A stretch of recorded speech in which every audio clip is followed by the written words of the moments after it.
A Irmandade resolveu fazer um especial de Dia das Bruxas, certo? Então aqui nesse podcast, nessa noite, iremos lembrar os piores jogos do Corinthians, os piores jogadores e os piores treinadores que passaram pela história do clube, na opinião dos 5 aqui participantes. Mas eu queria deixar aberto para quem está nos acompanhando aqui na nossa live e tal, já deixar os seus indicados também, que a gente vai lendo aqui conforme for passando e tudo mais. Vai ser um podcast para exorcizar mesmo os nossos demônios. Claro, no final, depois a gente vai falar também dos jogos da semana, da renovação do GP, agora aqui aos 45 do segundo tempo, antes da gente entrar aqui, enfim, de como vai ser o próximo mês do Corinthians e tudo mais, certo? Então eu vou começar pedindo pra gente falar do jogo, daquele jogo que provoca calafrio quando você lembra. E já que tá na ordem aqui, eu vou começar com a Ana, né? Vamos lá, Ana, diga lá o seu pior jogo do Coringão. Eu fiquei na dúvida, né? Porque infelizmente a gente já viu vários, né? Mas um dos mais doeu pra mim foi Juventude 6, Corinthians 1. Você tomar 6 gols do Juventude merece, né, cara?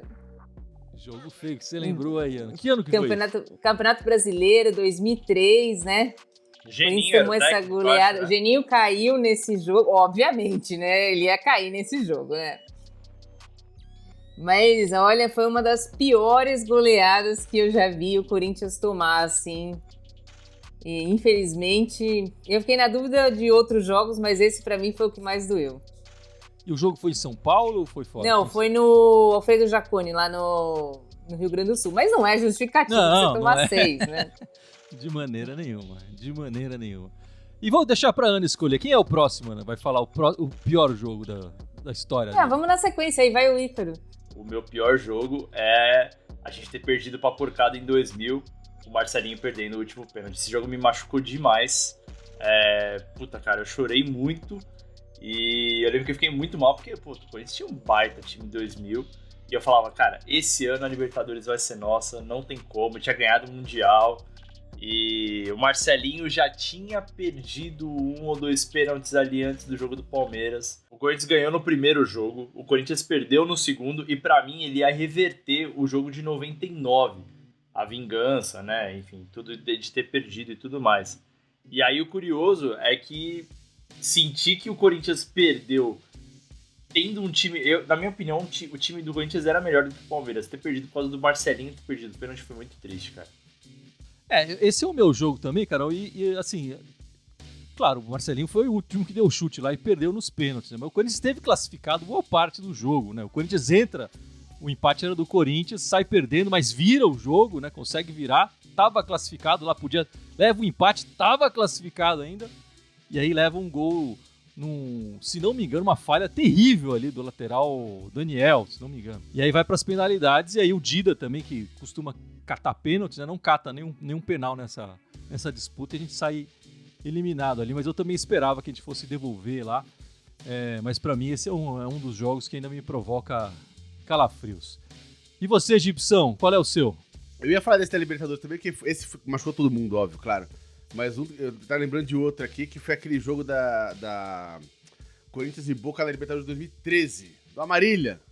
Nossa, aquele jogo, bicho, aquilo me deixou com um negócio no fígado. Nossa, é verdade, velho. E teve uma história pior ainda, porque naquele dia, tinha uma tia-avó minha tinha falecido, eu tava no velório dela na hora do jogo, né? Enfim, já tinha falecido, tá lá, tá morta, acabou. Aí tava ouvindo no rádio, assim, o rádio do celular, né? Porque naquela época o celular tinha rádio, né? Então eu ficava com o fone ouvindo. Aí começou a rolar tanta barbaridade no jogo, eu falei, não, eu preciso ver isso aí, cara. Né? E aí eu comecei a andar ali dentro do negócio do velório, nem lembro em qual cemitério. E eu achei uma TVzinha que tava com os caras que trabalhavam no velório ali, o Coveiro. Os coveiros, né? E, cara, eu fui ver com eles o segundo tempo. Nossa. Desesperador, né? De história de Halloween essa aí, meu. Do cara do cemitério, assistindo o jogo com o coveiro, entendeu? Não tinha fantasma nenhum, exceto o desgosto daquele árbitro e daquele jogo. Cara, aquilo doeu. Porque eu falei, a gente tava naquela pegada, puta, mano, vamos pro Bi da Libertadores. Tava com o time ainda, falou, pô, vamos ser. E dava, né? E dava. Aquilo foi um assalto a uma armada, aquilo doeu que foi. Foi comprovado depois, né? Sim, o Amarília depois foi punido. Se eu não me engano, foram 2 gols anulados e 2 pênaltis não dados, né? Foi ridículo. Foi bizarro. Foi ridículo. O único senão que dessa campanha que fica foi nessa campanha que teve aquele lance do Rojão, né? Que o garoto lá morreu. Onde foi? Oruro. Foi no primeiro jogo, né? São José da Bolívia. O Corinthians estava carregando esse peso, mas claro, acabou sendo eliminado por um juiz ladrão do caramba, né? Mas carregava um pouco essa história aí. Mas e você, Dudu? Vamos lá, terminando aqui a nossa sessão de exorcismo dos jogos. O meu jogo talvez não tenha sido o pior jogo, mas que ficou muito marcante para mim, infelizmente, foi aquele Corinthians 0, Vasco 1, 2007 no Pacaembu.